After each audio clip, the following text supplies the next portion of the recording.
he should have. Joining us on the broadcast is our panel of guests. We have M Kumaramangalam, who's the spokesperson of the Congress Party, Mr. Nalin Kohli, who's the national spokesperson of the BJP. He is also joining us on the broadcast. We have Arun Anand, who's a consulting editor of the First Post, Chandrachud Ghosh, who's a historian, and we also have Anuj Dhar, who's the author of Subhas Bose Life After Death, the much celebrated book. I want to begin with you, Anuji, and beyond the politics of this entire issue, what the Congress says and what the BJP says, this is a generation, unfortunately, that has learnt its history through WhatsApp and is often not informed about historical facets. And that is why the arguments often become political. But you, as a subject matter expert on Subhas Chandra Bose, his life, the controversies around it, what is your opinion? Was he given his due? And if not, what are the historical examples that tell us about it? Historical examples would speak for them themselves. Yeah. So we have, for a start, 1947, when India transfer of power becomes free, there's a demand that we should have Netaji's portrait in the assembly, which became our parliament. Yeah. Turned down. It was only in 1978, because of the efforts put in by Samar Guha and Atal Bihari Vajpayee, and then Prime Minister Morarji Bhai Desai, that we had Netaji's portrait in Parliament House. So can you imagine, beginning 47, for 25 years, this country had to wait for Netaji to find a place in the Parliament House. And I would say that compared to Netaji, there were other Tom, Dick and Harrys who were given that space. So they were, stalwarts as far as we are concerned, but when you put them in next to Subhash Bose, they were nobodies. So this was the condition, and then today I've noticed, there's some misleading statements have been made, even by journalists, that the name of Rajpath, the Kingsway, was changed after independence. What do you mean by independence? It was not changed until 1955. It was Kingsway, named after King George V. The King George. So it was only in 1955, when we were about to receive a Russian gift, Russian Nikita Khrushchev. Only then it was changed. And nobody in India, you're talking about young generational change. Imagine the plight of young people growing up in India in 1950s and 60s. They would, come to the same Rajpath and they would see the statue of King George V. His Majesty is still there. Nobody wanted to be removed. It was only like in 65, Subhash Bose's followers went and they defaced the statue and they smeared some tar on the face of the statue, and then of course they put Subhash Bose's portrait there. It is only then, and of course there was a controversy in England, London, they were not very happy. It's only then this decision was taken to remove the statue. So this is exactly what happened. They were not bothered, they were not concerned. And in between, when you say they, you mean the Congress Party? The government in power, of course, the have government to blame in them. Power, There's no other way Party out, of course. Yes. And then imagine, you go back to 1955. So people of India would find it shocking today. But 1955, the chief of the Indian Air Force was a British, Angrez. I'm not talking about Anglo-Indians. I'm talking about proper British citizen. The chief of the Indian Navy in 1955 was Angrez. Yes. And the Intelligence Bureau of India was reporting to London till then. There is a lot of, I hope time would come, and time would come. This is not we are not living in Indira Gandhi's era.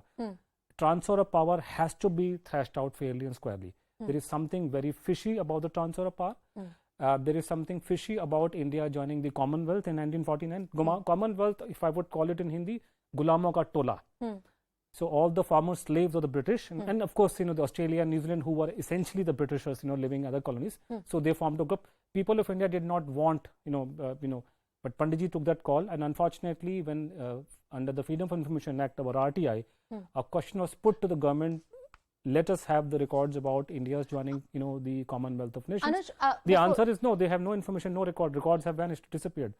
As you share all these examples, and these are pertinent examples which I'll take to our guests, I also want you to talk about, as a historian, as somebody who researches about it, that why is this history and a reminder of this history is important for this generation and the discourse for modern India? What does it tell us? How does it serve us? It's about politics, it's more about politics than history. But I was giving example of somebody walking across that road in 1950s.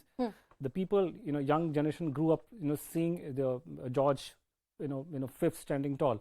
Now young generation, they would see Netaji and the way they think. Chandrachud Ghosh is right now in IIT Kanpur. I will be joining him tomorrow.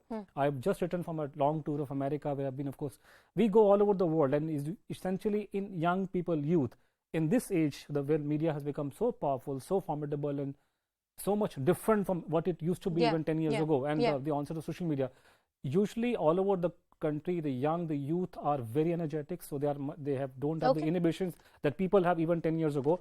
I believe as a matter of giving this thing is going to give a huge psychological boost, because how people were groomed and fashioned back, and how you perceived your own identity as an Indian, the complexes you had, or you want to do away with. I think this generation should do away. The idea was that the Indians did not have the courage, beginning 1857, we did not have the courage to look into the eyes of the British. Take, for example, old pictures. See pictures of people, you have group pictures of people sitting with Angrez. They would be afraid in the company of the white people. So they did not have the guts to look in the eyes. Forget about taking arms and fight with them. And look at what this man did. 6 months of training, Subhas Bose, INA. He made women, back in those days in 1940-43, even the film actresses would not look straight into the camera. Lest people should feel offended. He made women stick up arms and fight.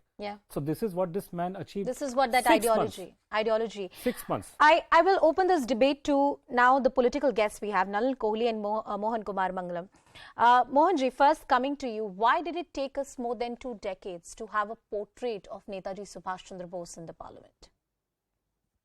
No, I am not aware of the reasons why it took as long as it did, but I'll say that, on a day that Congress has actually started its Janpath, I'm not surprised that Mr. Modi has chosen to make another announcement, rename another path to Kartavya path, and unveil a statue. I welcome any statue of Netaji Subhas Chandra Bose. He was the first to call of the father of our nation, give him that title, and fondly called him Bapu. They had a great dynamic between the two of them.